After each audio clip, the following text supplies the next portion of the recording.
Mensajeros de Dios, retratos y leyendas bíblicos de Elie Wiesel. José, o la educación de un tzadik. Primera parte.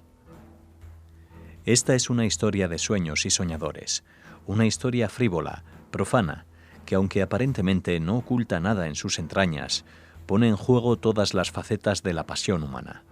Amor y odio, ambición y celos, gloria y rencor. Solo falta un elemento: la pasión de Dios. Este relato bíblico es diferente a todos los demás. Expresado en términos de intriga psicológica o conspiración política, parece no tener dimensión metafísica o teológica. Dios no forma parte del elenco. Como para mostrar que en una situación en la que los hermanos se convierten en enemigos, Dios se niega a participar y se limita a ser espectador. Extraña historia, por cierto, con espectaculares cambios de fortuna, acompañados por gritos, lágrimas y estruendo. Sus héroes son guerreros y prisioneros, mendigos y príncipes que se conocen pero no se reconocen, personajes en busca de un destino. Hermoso e inquietante es también un relato acerca del amor. Amor sublime, amor perdido y maldito, que rebosa de tensiones, disputas, silencio y espera. Sobre todo espera. En mi ciudad natal, cuando era niño, esta historia se representaba en Purim, quizás para burlarnos de Asuero, el rey pagano que se enamoraba de una hermosa muchacha judía. Yuxtaponíamos su historia a la del príncipe judío apasionadamente amado y perseguido por una mujer pagana. José nos hacía reír y llorar, nos hacía sentir tristes y orgullosos. Es más fácil para una mujer, si es hermosa, llegar a reina, que para un judío convertirse en príncipe. Ese es el nudo de esta historia, la capacidad del hombre para transformarse. La historia de José es la historia de una metamorfosis. No, de una serie de metamorfosis. Primero, una metamorfosis familiar. Un hijo favorito cae víctima de sus propias prerrogativas. Una metamorfosis social. Un pobre inmigrante se convierte en un hombre de éxito en su país de adopción. Política. Un siervo se hace activista y cambia la política económica de la tierra. Filosófica y artística. El esclavo se convierte en príncipe. Y finalmente, una metamorfosis puramente judía. Un joven refugiado, sin amigos ni conexiones, se construye una asombrosa carrera política que culmina con su acceso al puesto de principal consejero real.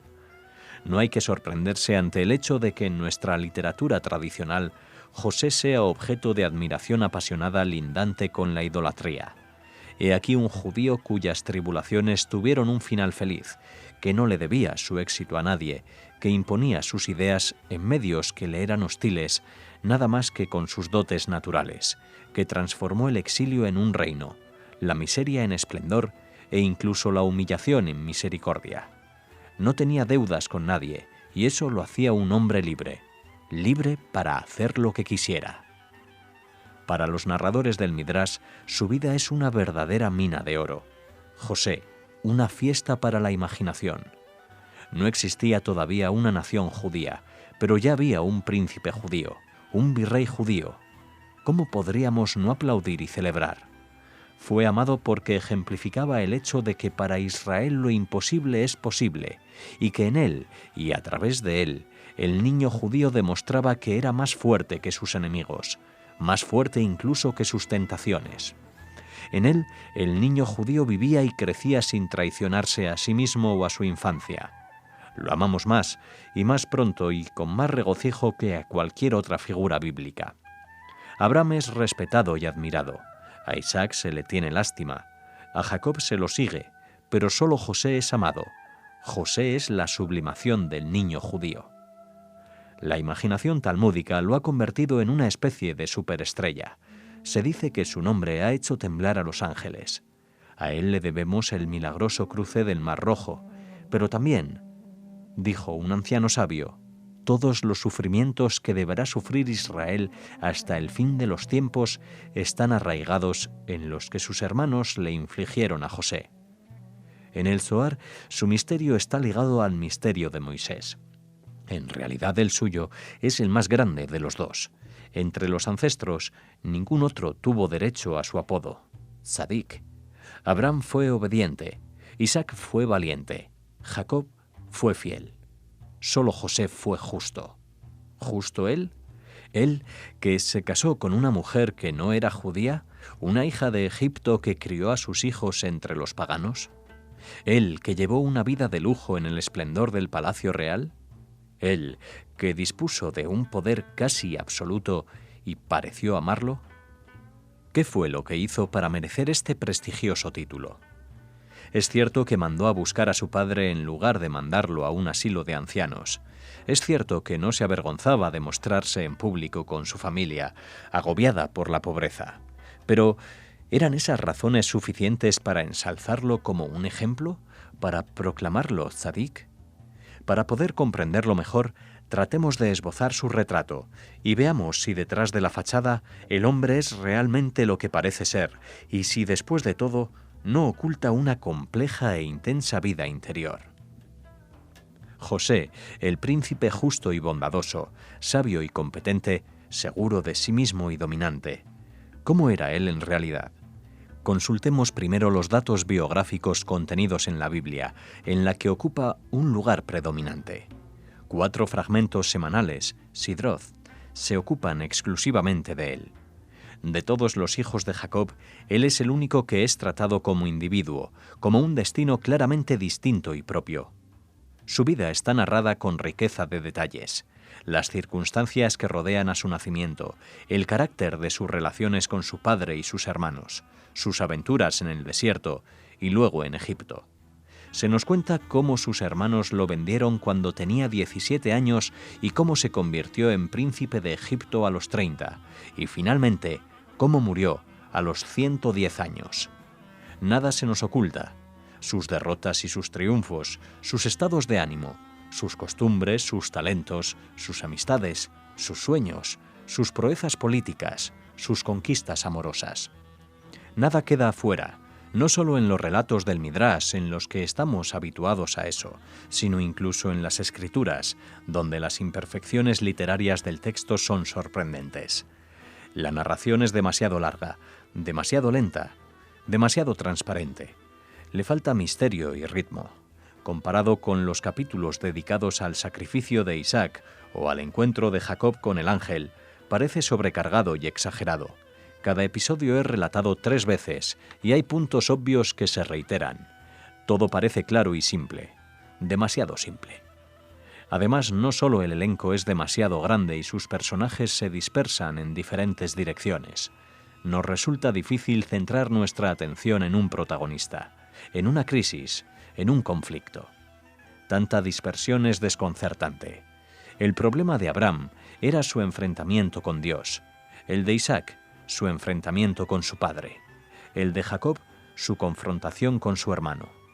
Pero el de José, él tiene demasiados problemas que involucran a tanta gente que el lector se pierde y no sabe qué pista o qué hilo seguir para desenredar la trama. Para empezar, ¿cuál es el tema principal? ¿La tristeza del padre?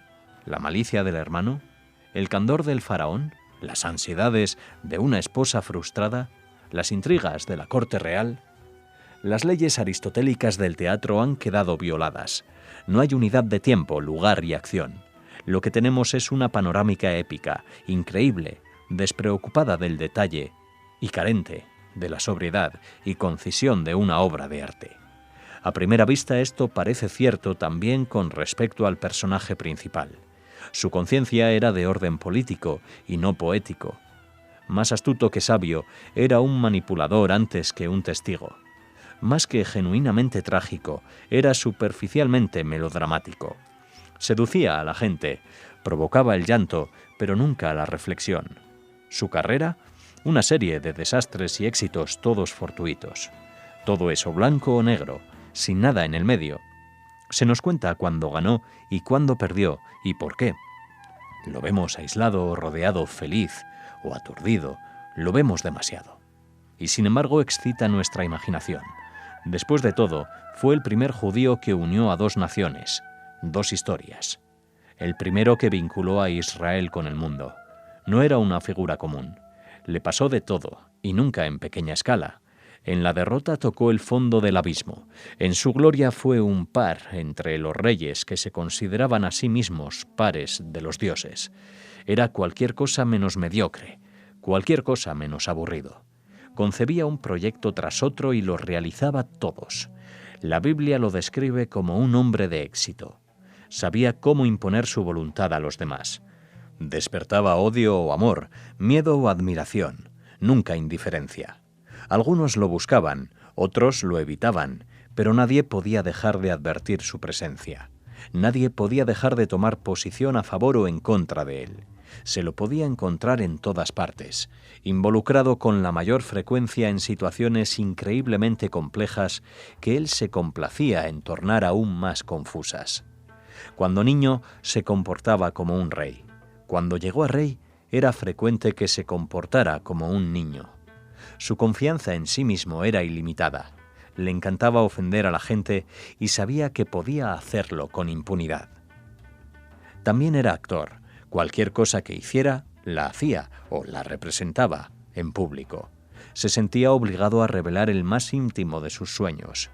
Se veía a sí mismo como si estuviera siempre a la vista del público, en el escenario, representando los papeles más inesperados. Necesitaba una audiencia.